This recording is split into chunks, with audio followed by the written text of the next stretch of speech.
Salut à tous. Alors Info Libre aujourd'hui reçoit Magali Pernin du site Contre la Cour. Salut Magali. Bonjour, merci de m'accueillir. Bah, de rien. Déjà, avant de commencer, pour ceux qui ne connaissent pas Contre la Cour, est-ce que tu pourrais nous dire à quelle époque tu as commencé Contre la Cour, quelles étaient tes motivations et qu'est-ce qu'on y trouve? Alors, j'ai commencé Contre la Cour il y a un peu plus de 2 ans maintenant. Au départ, c'était parce que je voulais m'intéresser aux élections présidentielles et je voulais essayer de voir la différence de discours qui allait être tenue dans le cadre de la campagne et ce qui avait été voté au Parlement européen, puisque c'est une question qui n'est pas souvent traitée. On regarde ce qui est voté à l'Assemblée nationale, mais pas du tout ce qui est voté au Parlement européen.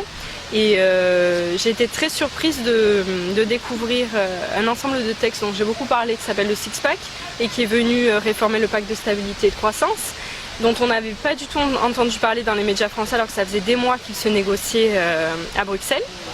Et donc j'ai découvert ça, je me suis rendu compte que la gouvernance économique européenne, elle était en plein changement. Et donc j'ai essayé de suivre ça à peu près depuis 2 ans. Et voilà, je continue parce qu'à mon avis, le chantier n'est pas du tout terminé. Voilà. Alors, un de tes derniers articles, c'est sur le traité transatlantique. On essaie de suivre ça d'à peu près, enfin de près, même si on n'a pas trop d'informations, mais bon, heureusement tu es là pour nous en donner. Alors justement, quelles sont les dernières informations sur le traité transatlantique que tu as? Alors, les dernières que j'ai, c'est que cette semaine, à partir d'après-demain, donc de lundi, je ne sais pas quand sortira la vidéo, mais à partir du 7 octobre, aurait dû s'ouvrir le 2e cycle de négociation, mais visiblement il a été annulé à cause des difficultés budgétaires que connaissent les États-Unis. Donc je ne sais pas jusqu'à quand il sera reporté. Par contre, si je peux me permettre de faire juste un petit historique de ces derniers mois pour replacer les choses en contexte, le marché transatlantique, c'est donc la plus grande zone de libre-échange qui va être constituée au monde. On en discute depuis les années 90. Je crois que tu avais eu Lior à ce sujet, qui vous avait fait un petit topo sur le grand historique. Moi, je voudrais juste revenir sur les derniers mois. J'ai pris des petites notes. C'est le Conseil européen d'octobre 2012 qui a chargé la Commission européenne d'accélérer les négociations et de vraiment rentrer dans le vif du sujet. Il faut savoir que le Parlement européen était vraiment associé à ce travail-là. En octobre 2012, ils ont également voté une résolution qui a été approuvée par l'ensemble des socialistes français. Ça, c'est une chose que j'aime bien rappeler, hormis Madame Castex. Donc on voit aujourd'hui les socialistes français être un peu plus frileux sur le sujet, mais il faut savoir qu'en octobre 2012, ils étaient plutôt favorables à l'accélération des négociations. Il y avait un groupe de travail qui avait été monté en novembre 2012 par la Commission européenne avec les Américains et qui a rendu un rapport en février 2013, donc cette année. Ce rapport a été validé par la Commission européenne et elle s'appuyait sur ce rapport-là pour inscrire ce qu'on appelle un mandat de négociation, puisque dans le cadre des institutions européennes, c'est la Commission européenne qui a la compétence pour négocier tout ce qui relève de la politique commerciale de l'Union européenne et des États membres. Donc en mars dernier, elle a validé son projet de mandat en interne et ensuite elle l'a transmis aux États pour négociation. C'est pour ça qu'on en a beaucoup entendu parler au printemps, parce que la France a tenu à ce que dans le cadre de ce mandat, il y ait eu une exclusion au niveau du domaine commercial et au niveau militaire. Ce mandat, il a été approuvé en juin dernier et les négociations ont véritablement commencé en juillet dernier. Voilà, juste pour que vous le sachiez, l'audiovisuel et la culture ont bien été retirés du projet de mandat que j'ai publié sur mon site. Je l'ai traduit parce qu'il est uniquement disponible en version anglaise. Voilà. Et il n'a pas été publié officiellement par la Commission européenne, il a fuité. Et c'est ces fuites-là qui ont été traduites. Donc le domaine culturel a été retiré, mais malgré tout, ils ont rajouté une petite clause qui dit que dans le cadre des négociations, donc qui vont se tenir pendant plusieurs mois, la Commission européenne a le droit, entre guillemets, de proposer de rajouter des sujets qui seraient approuvés, dont l'ajout serait approuvé par les États. Voilà où on en est aujourd'hui. Les négociations ont commencé. D'après ce qu'on m'a dit, les négociations qui se sont tenues en juillet, ça a vraiment été des réunions de cadrage pour essayer de balayer tous les sujets et faire le point sur les positions des deux parties. visiblement, les négociations d'automne étaient là pour véritablement travailler sur le fond des choses. La dernière conférence de presse du commissaire en charge du commerce international disait, alors c'est une conférence qui date d'il y a peu de jours puisqu'il l'a tenue le 30 septembre, il disait qu'il encourageait les négociateurs à faire preuve de créativité pour pouvoir présenter en janvier 2014 à l'examen politique un aperçu commun des composantes réglementaires du futur projet de traité. Il tient à ce que l'année prochaine on fasse de grands progrès pour apparemment arriver à un accord d'ici 2015, j'imagine. D'accord. Dis-moi juste une petite question comme ça pour ceux qui se posent la question justement. Est-ce que à l'issue de ces négociations, est-ce qu'il y aura éventuellement un vote des nations ou un vote des peuples, ou alors est-ce que les traités seront entérinés et ça serait comme ça que ça se passera? Alors le domaine commercial en Europe, c'est un peu compliqué, j'ai du mal moi aussi à avoir une position vraiment arrêtée sur le sujet. Quand on lit la réglementation, on voit que les accords commerciaux sont de toute façon validés par les institutions européennes, donc à savoir le Conseil des ministres, la Commission qui présente le projet bien évidemment, et le Parlement européen. Par contre, quand on considère que c'est entre guillemets un traité commercial dont la compétence est à la fois partagée par l'Union européenne et par les États membres. Ce traité-là, il est porté aussi à l'approbation des parlements nationaux. Ce qui est visiblement le cas dans le projet de transatlantique. La Commission des affaires européennes de l'Assemblée nationale a tenu à mentionner dans sa résolution qu'à la fin, de toute façon, ils se prononceront sur le traité. Moi, j'ai pas réussi à avoir la phrase ou le texte qui dit ça exactement. Exactement, j'ai demandé à la Commission européenne, est-ce que vous êtes certain, pouvez-vous me confirmer? Voilà, je n'ai pas réussi à avoir la confirmation explicite de la Commission européenne, comme quoi il s'agissait d'un traité qui relèverait à la fois de l'approbation des institutions européennes et des États membres. Mais je pense que c'est le cas, mais je peux pas l'assurer. Et en même temps, si c'est le Parlement, je veux dire, ça passera, on n'a pas de doute à ce sujet, alors que si jamais c'est les peuples qui votent, bon bah là il y aura peut-être un petit problème. Si la question est de savoir comment il sera ratifié, c'est certain que dans tous les cas, même si c'est une compétence partagée et qu'il revient aux États membres de valider le projet, de toute façon ce sera le Parlement qui validera le sujet. Visiblement, c'est quand même un sujet assez tendu. Quand les ministres du commerce ont dû valider le projet de mandat, on a quand même vu que ça bougeait à l'intérieur du Parlement, que pendant les QAG il y avait des questions qui portaient sur ce sujet-là. Je ne sais pas comment les députés vont pouvoir entériner la chose, mais en tout cas j'ai l'impression qu'ils le suivent de près, donc on verra. D'accord. Voilà. Alors, tu nous parles du traité transatlantique, mais en même temps, il ne faut pas oublier qu'il y a le traité transpacifique qui est en route.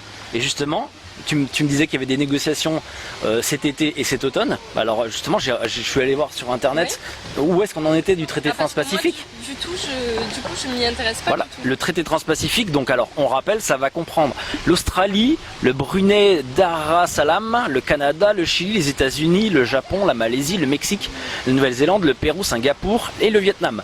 Alors ensemble, ces pays représentent un marché de 792 millions de personnes et un PIB combiné de 27,5 milliards de dollars. Donc ça fait pratiquement 40% de l'économie mondiale. Donc c'est quand même une grosse partie, mais bon, il y a les États-Unis dedans, donc forcément c'est gros. Donc voilà, donc eux aussi, ils ont eu des réunions pendant cet été et là, pendant le mois de septembre aussi. Alors on voit très bien les sujets qui ont été abordés.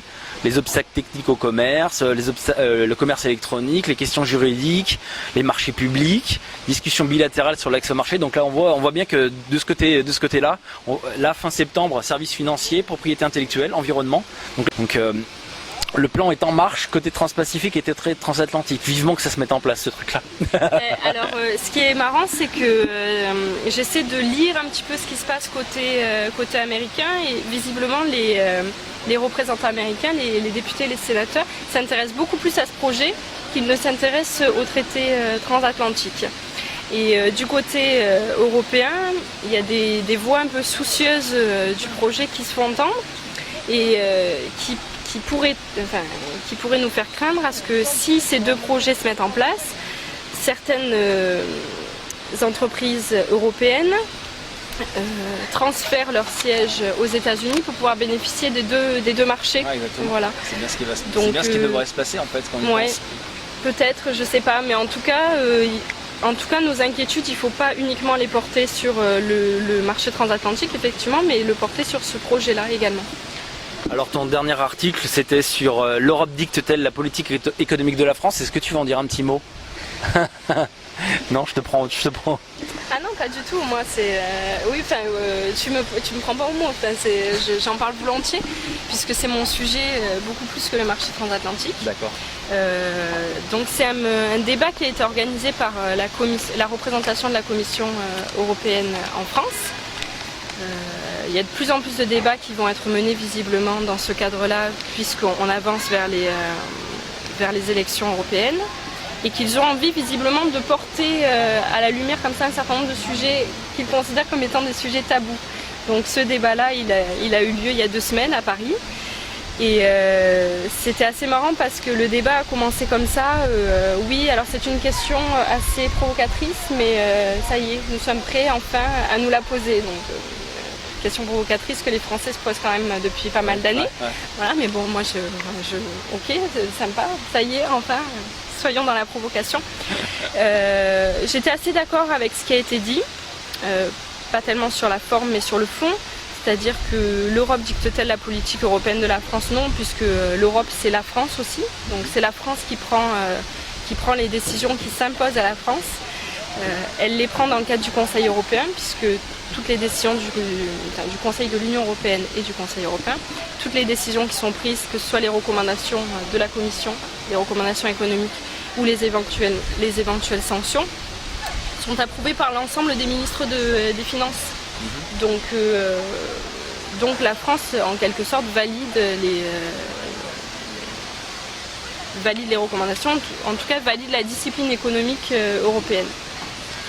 Voilà, après, on ne peut pas se cacher que la gouvernance économique et que la discipline budgétaire qui encadre les budgets français a été fortement resserrée depuis plusieurs mois et que dans ce cadre-là, effectivement, on ne peut pas parler de dictée, mais on peut parler de contrôle et de coordination. Voilà, moi, ce que je reproche beaucoup à ce cadre-là, c'est que on veut nous faire croire ou nous faire comprendre que les politiques nationales doivent aujourd'hui s'inscrire dans de la coopération, dans de la prise en compte des autres pays européens, ce qui est tout à fait légitime dans le cadre d'une monnaie commune.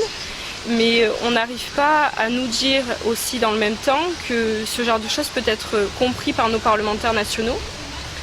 Alors que j'espère, je les sens tout à fait capables de prendre des décisions dans ce contexte-là. Et du coup, la gouvernance économique européenne, elle consiste de plus en plus à réduire les pouvoirs du Parlement national et à les transférer à l'exécutif. Donc de plus en plus, ces décisions économiques sont directement négociées entre notre gouvernement et les institutions européennes. Et le Parlement français a de plus en plus un simple pouvoir d'enregistrement. Enfin, il a de moins en moins un pouvoir d'infléchissement sur notre budget. Est-ce que je te pose une question comme ça, je ne sais pas si tu sauras y répondre, mais quand l'Union européenne nous pond une directive européenne justement, qui décide de cette directive? Est-ce qu'il y a un vote? Comment ça se passe? Normalement, avant que la directive... avant que les négociations européennes commencent sur la directive même, c'est-à-dire que les discussions au sein du Conseil de l'Union européenne se tiennent, ces textes sont transmis à l'ensemble des parlements nationaux. Par contre, dans l'Europe, les pouvoirs des parlements nationaux sont très très différents puisqu'ils ne sont pas régis par les traités européens, ils sont régis par les constitutions nationales. Quand on regarde la constitution des Pays-Bas, de l'Allemagne ou de l'Autriche, on constate que les parlements nationaux ont un droit de regard beaucoup plus fort. Et c'est même pas un droit de regard, c'est un droit de contrôle et de mandat impératif, s'ils ont envie, sur le comportement des ministres à Bruxelles. C'est-à-dire que s'il y a une directive qui les intéresse, sur laquelle ils ont envie de se pencher, ils disent nous on voudrait que vous, ministre du commerce par exemple, vous négociez en ce sens-là. Le ministre des Pays-Bas est tenu de suivre l'avis du Parlement hollandais. Ce qui n'est pas du tout le cas en France. Donc en France on a une directive qui arrive, le Parlement français peut émettre un avis dessus mais il n'est pas liant pour le gouvernement. Voilà, donc, Après, le gouvernement, de toute façon, négocie ce qu'il veut à Bruxelles et la transparence est tellement étroite qu'on ne sait pas trop ce qui est négocié. À côté de ça, il ne faut pas non plus dresser une feuille très noire de la situation. Le traité de Lisbonne, s'il y a quelque chose qu'on peut lui reconnaître de bien, c'est qu'il a augmenté un petit peu les pouvoirs des parlements nationaux, donc de façon homogène à l'ensemble de l'Union européenne, puisqu'il lui a permis de regarder que le principe de subsidiarité soit bien respecté. Et donc un ensemble de parlements européens peut arriver à constituer entre guillemets une alliance et à s'opposer à un texte pour qu'il soit retiré. Voilà. C'est déjà arrivé ce genre de truc? Pas à ma connaissance. Par contre, quand j'avais étudié le Tupac, donc c'est les deux règlements dont un est venu obliger les gouvernements nationaux, ou du moins les États, à transmettre leur projet de budget à Bruxelles chaque automne, c'est la première année cette année, le Sénat français avait émis un avis négatif là-dessus. Visiblement, il n'a pas été du tout suivi, mais parce que peut-être il n'a pas réussi à convaincre d'autres États. Je crois qu'il y avait le Danemark et la France qui avaient émis un avis négatif sur les projets. Est-ce que tu as quelque chose à rajouter en ce qui concerne peut-être le traité transatlantique ou autre? Alors peut-être sur la transparence, parce que je crois que c'est quelque chose qui perturbe pas mal de Français. Effectivement, il y a très peu de choses qui sortent au niveau des négociations. La version officielle, c'est de dire qu'il faut défendre les intérêts de chaque partie et que du coup, en mettant en carte sur table, les intérêts européens sont mal défendus. C'est d'ailleurs pour ça que la Commission s'était fortement opposée à ce que le projet de mandat de négociation soit divulgué, ce qui a été fait de façon officieuse, je l'ai dit tout à l'heure. Maintenant que de toute façon tout a été mis sur la table et que les négociations ont été lancées, la Commission européenne est visiblement beaucoup plus à l'aise sur le fait de diffuser ses positions. Elle a sorti en juillet un certain nombre de documents très techniques qui ont servi de présentation de ses positions lors du premier cycle des négociations. J'en avais fait un petit article qui s'appelle « Les positions initiales de la Commission européenne ». Par contre, maintenant, apparemment, c'est les Américains qui sont beaucoup plus embêtés sur le fait que des informations puissent sortir dans le cadre des négociations. Ils ont dû être bien contents de connaître le projet de mandat vu qu'il a été divulgué, ce qui leur a permis de connaître les cartes du jeu de l'Union européenne. Maintenant que les négociations sont lancées, ils sont beaucoup plus frileux. Et José Bové s'en plaignait, ils ont sorti un petit article sur ça. Il nous a dit que début septembre, il y avait une réunion à huis clos qui s'est organisée avec les eurodéputés qui sont chargés de la commission du commerce international et où les États-Unis ont demandé à ce que toutes les négociations qui se menaient entre les États-Unis et l'Union européenne se fassent sur des téléphones cryptés. Voilà, donc ça avait un peu choqué José Bové, il en avait fait part.